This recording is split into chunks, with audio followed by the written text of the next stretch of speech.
আসসালামু আলাইকুম ভিউয়ার্স, আজকে আমি তৈরি করব কাঁঠালের বড়া। কাঁঠালের বড়া তৈরি করার জন্য আমি কিছু কাঁঠালের কোষ নিয়েছি। এখন আমি পাকা কাঁঠালের কোষগুলোকে বিচি ছাড়িয়ে নিব। কাঁঠালের বিচিগুলো ছাড়িয়ে নেওয়ার পর এখন আমি কোষগুলোকে ব্লেন্ডারে ব্লেন্ড করব। ব্লেন্ড করে নিয়ে আসছি। কাঁঠালগুলো ব্লেন্ডার করে নেওয়ার পর আমি ব্লেন্ডার করে নিয়েছি। আপনারা চালনি দিয়ে চেলেও নিতে পারেন। এখন কাঁঠালের বড়া তৈরি করতে যা যা উপকরণ লাগছে তা দেখিয়ে দিচ্ছি। এখানে আমি নিয়েছি 1 কাপ পরিমাণ চিনি। চালের গুঁড়ো কম বেশি নেওয়া যেতে পারে। 1 কাপ পরিমাণ ময়দা, ঘরে আটা থাকলে আপনারা আটাও নিতে পারেন। সামান্য পরিমাণ লবণ, মিষ্টি জিনিসে হালকা লবণ দিলে স্বাদটা ঠিক থাকে, তাই আমরা কিছু লবণ অ্যাড করছি। আর পরিমাণ মতো খাবার সটাটা দিলে বড়াগুলো ফুলে উঠবে, তাই আমি কিছু সটা ব্যবহার করছি। প্রথমে আমি চিনি মিশিয়ে নিলাম। চিনি মেশানোর পর কিছু পরিমাণ চালের গুঁড়া দিয়ে নিচ্ছি।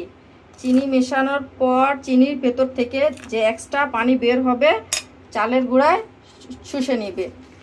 চালের গুঁড়াগুলো ভালো করে মিক্স করে নেয়ার পরে আমি সামান্য পরিমাণ ময়দা নিয়েছি। ময়দাগুলো অল্প অল্প করে মিক্স করতে হবে।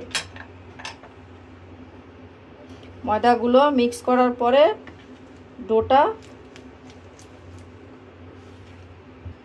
এখন আমি লবণ আর খাবার সোডাটা দিয়ে নিচ্ছি।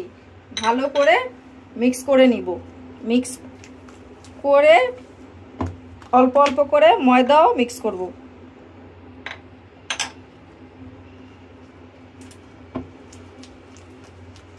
দিয়ে দিচ্ছি। এবার আবারও ভালো করে মিক্স করে নিচ্ছি।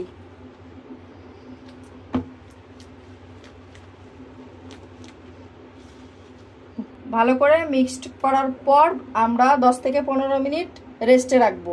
এ ফাঁকে আমরা বসিয়ে দিই। এখন আমরা পরিমাণ মতো তেল দিয়ে নিচ্ছি।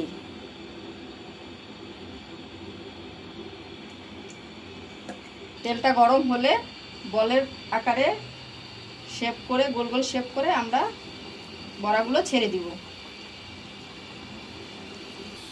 এখন বড়াগুলোকে আমি এপিট উপিট করে লাল বাদামি করে ভেজে নিব। বাদামি করে ভেজে নেওয়ার পর এগুলো তুলে নিতে হবে।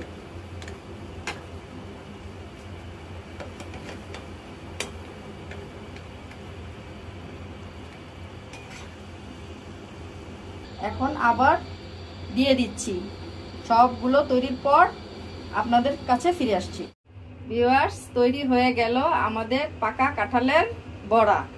আমার রেসিপিটা যদি ভালো লাগে তাহলে লাইক, কমেন্ট এবং শেয়ার করতে ভুলবেন না। ধন্যবাদ।